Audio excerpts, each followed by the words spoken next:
안녕하십니까. 다 함께 어쿠스탁의 어쿠스탁입니다. 오늘은 두 번째 영상으로 찾아왔습니다. 예, 두 번째.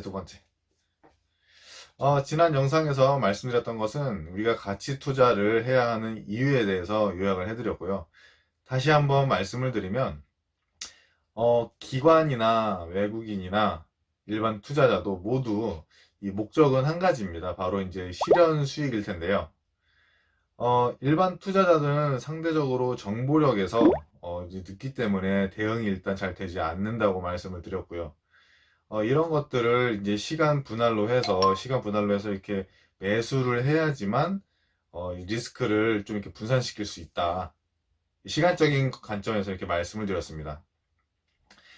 물론 누구나 이제 짧은 시간에 단기간에는 이렇게 수익을 올리고 싶어 하실 텐데요. 하지만 이 중기, 장기 투자를 해야 하는 이유는 명확합니다. 우리가 항상 꼭 수익을 얻어야 하기 때문이죠. 수익.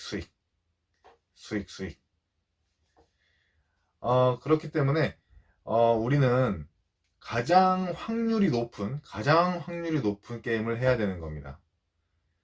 반대로 말하면, 단기 투자는 말 그대로 단기간 안에 이게 수익이 발생을 해야 되는 것을 이렇게 목적으로 하고 있기 때문에, 상대적으로 좀 부담감이 커져요.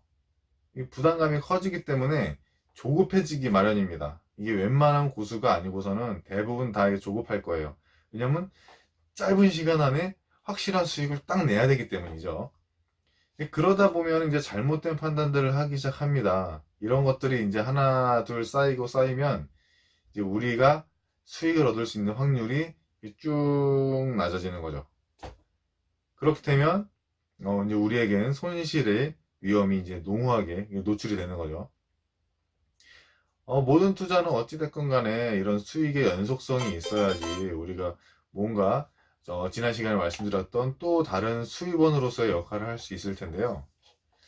이것에 가까운 것은 아무래도 이 단기 투자보다는 이 중장기 투자로 이렇게 해가지고 수익을 꾸준히 이렇게 쌓아가시는 것이 좋을 것으로 생각이 됩니다. 물론 단기 투자로 짧은 시간 안에 이렇게 수익 이렇게 올리시면 좋겠죠. 근데 이제 잘 안 되니까. 그래서 우리가 이제 좀 이렇게 안정적인 재테크를 하기 위해서 이런 영상들을 지금 공유하는 것이기 때문에 혹시라도 난 단기 투자자이기 때문에 뭐 그런 마인드가 갖고 계시더라도 이게 좋은 마음으로 같이 한번 공감해 주시면 좋겠습니다. 그리고 이제 우리가 뭔가 이 분석을 해가지고 이제 우리가 투자에 들어갈 텐데 이제 그런 것들을 이제 뭐 전통적인 분석도 있지만 뭐 차트 분석 같은 기술적인 분석들도 있죠. 근데 이런 기술적인 분석에도 한계점이 분명하게 있는데요. 어떤 것이냐고 하면 이런 기술적인 분석들은 과거의 이런 주가의 패턴이라던가 내지는 어떤 추세가 반복한다라는 그런 것들을 이제 전제 조건으로 가지고 있는데요. 사실은 이게 반복이 되면 많은 사람들이 이제 정말 정확도가 높게, 확률 높게 잘 맞출 수 있을 텐데, 예를 들어 이런 차트가 비슷하다고 해도 그 당시의 시장 상황이나 그런 상황에 연관되는 이런 투자자들의 심리 변화가 다르기 때문에 항상 이게 반복된다라고 볼 수가 없고 이런 것에 있어서 항상 리스크가 좀 존재를 하게 됩니다. 그렇기 때문에 이 예측이 맞으면 좋지만 맞지 않으면 이제 손실로 이어지게 되는 것이죠.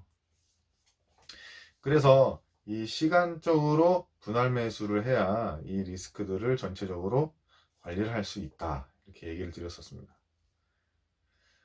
제가 요약해서 말씀드리는 이 책에서는 리스크를 두 가지로 구분을 하고 있습니다. 하나는 체계적인 위험이 있고요. 또 다른 하나는 비체계적인 위험이 있습니다. 참고로 이 책이 어떤 책인지는 이 전체 이 영상의 시리즈의 마지막 편에서 알려드릴 예정입니다. 네. 왜 초반에 알려주지 않느냐고요? 제 마음입니다. 네. 어찌됐건 리스크를 이렇게 두 가지로 구분을 하고 있는데요. 그 체계적인 위험에 대해서 말씀을 드리면 시장 체계, 우리가 자본주의다 보니까 시장 체계를 갖고 있잖아요. 이 시장 체계에서 발생하는 그 외부에서 오는 요인들이 있어요. 어떤 거냐면 뭐 경기 변동, 뭐 어디 인플레이션, 뭐 예를 들면 예전에 뭐 리먼 브라더스 사태 같은 것들, 그다음에 사회적, 정치적 환경들에 의한 이런 거시적인 것들을 말하는데요. 한마디로 얘기하면 우리 투자자들이 이런 통제를 하거나 뭐 이렇게 돌아가는 회피를 한다거나 이런 것들을 할 수 없는 불가항력적인 것들입니다. 그 어떻게 보면 누구든지 다 같은 상황을 맞이할 수밖에 없다라는 의미로 이렇게 표현할 수 있을 텐데요. 이런 것들은 분산 투자를 한다고 해가지고 우리가 피해갈 수가 없는 겁니다. 왜냐면 어, 뭐 일부 종목은 올라가고 일부 종목은 내려가고 이렇게 변동성이 있는 게 아니고 그냥 통째로 이런 영향을 받아버리기 때문에 뭐 내리면 다 같이 내리고 막 이런 식이라서, 물론 이게 이제 좋은 방향이어가지고 다 같이 좋은 영향을 받으면 그게 제일 좋겠죠. 반대로 요 반대적인 건 이제 뭐 비체계적인 위험이다 이렇게 또 표현을 하고 있고요. 이런 것들은 어떤 것이냐면 이 시장 체계와는 관계가 없이 뭐 예를 들면 뭐 노조의 파업이라던가 뭐 해외 진출, 해외 공장 신설, 내지는 뭐 어디랑 협약을 맺었다거나, 이것은 뭐 그 회사의 개별적인 내용들, 내부적인 요인들, 이런 것들에 의해서 발생하는 것이기 때문에 우리가 분산 투자를 하게 되면 이제 몇 가지 종목을 가져가게 되면 뭐 한쪽 회사에서 좋은 일이 있어. 반대로 안 좋은 일이 있어. 근데 요것을 반대쪽 다른 좋은 일이 있는 쪽에서 또 수익이 나가지고 서로 이렇게 상쇄를 시켜줄 수 있고, 이런 식으로 해서 이제 리스크 관리가 가능한 것이죠. 체계적인 위험을 우리가 좀 피해갈 수 있으면 좋겠는데 피해갈 수가 없기 때문에 어떻게 하면 이 체계적인 위험의 영향을, 우리가 받을 수 있는 영향을 좀 이렇게 줄일 수 있는지를 좀 고민을 해야 되는데요. 그럴 때는 이 체계적인 위험에, 그러니까 이 주식 투자에서 오는 수익이 매달 받는 수익의 일부가 되도록 조정을 해주면 돼요. 그리고 그 일부가 좀 작아지게, 물론 많은 수익, 많은 수익으로 이렇게 비중이 좀 높은 비율을 차지하면 좋겠지만, 이건 이제 리스크 관리 차원에서. 그러려면, 예를 들어서 내가 한 달에 1,000만 원씩 수입이 있는데 그 중에 500만 원 주식이고 500만 원은 월급이야. 그러면 월급 같은 경우는 별일이 없으면 계속 꾸준히 들어오죠. 그 다음에 나머지 주식 투자에서 들어오는 수익들은 약간 좀 불안정한 수익들이고, 이렇게 안정적인 수익을 고정적으로 발생할 수 있는 부분들을 좀 확실하게 갖고 있어야 된다. 예를 들면 뭐 직장 열심히 다니십시오. 꾸준히. 그 다음에 하시던 장사, 뭐 자영업이 있으시면 열심히 하십시오.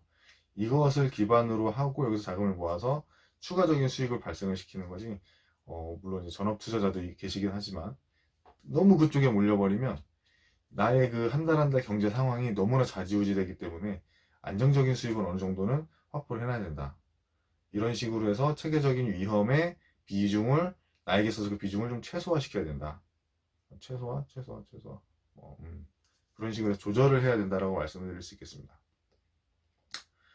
최근에 이런 체계적인 위험이 좀 두드러지게 나타나고 있습니다. 뭐 말씀을 안 드려도 아시겠죠. 한 가지는 미중 무역 협정.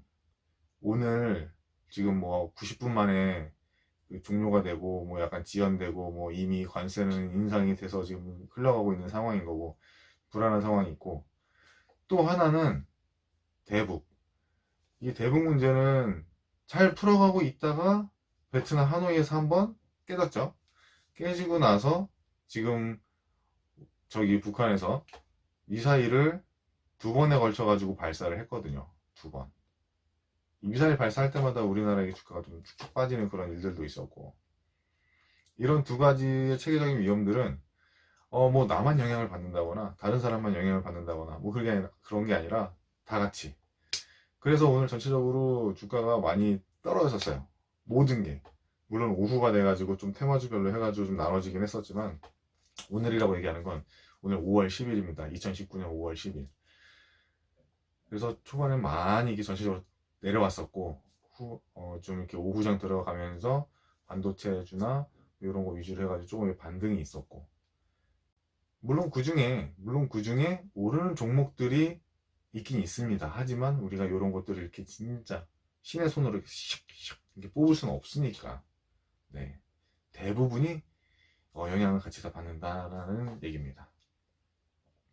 그래서요, 저는 오늘 어떤 일을 했냐면요. 제가 그동안 이제 뭐 경제TV나 이런 데서 봐왔던 추천주들을 좀 이렇게 분산해가지고 한 7, 8종목 정도 갖고 있었는데, 일단은 어느 정도 손실을 좀 보더라도, 여기서 일단 자금을 다 회수를 했고요. 자금이래봐야 뭐 저희 한 2, 30만 원씩밖에 안 하기 때문에 다 회수를 했고, 요걸 가지고, 앞으로 시황이 좋아질 게 이제 어느 정도 확실하게 가능성이 높게 점쳐지는 종목들 있죠. 그런 쪽으로 해서 한 두세 가지로 몰았어요. 여러분들도 요즘 좀 전체적으로 다운되는 시기이기 때문에 포트폴리오를 다시 한번 살펴보시는 것도 좋을 것 같습니다. 네, 오늘은 여기까지였고요. 오늘도 두 번째 영상 함께 해주셔서 감사합니다. 좋아요 눌러주시고, 그 다음에 구독. 여러분의 좋아요와 구독이 어쿠스탁의 힘이 됩니다. 지금까지 다 함께 어쿠스탁의 어쿠스탁이었습니다. 감사합니다. 안녕.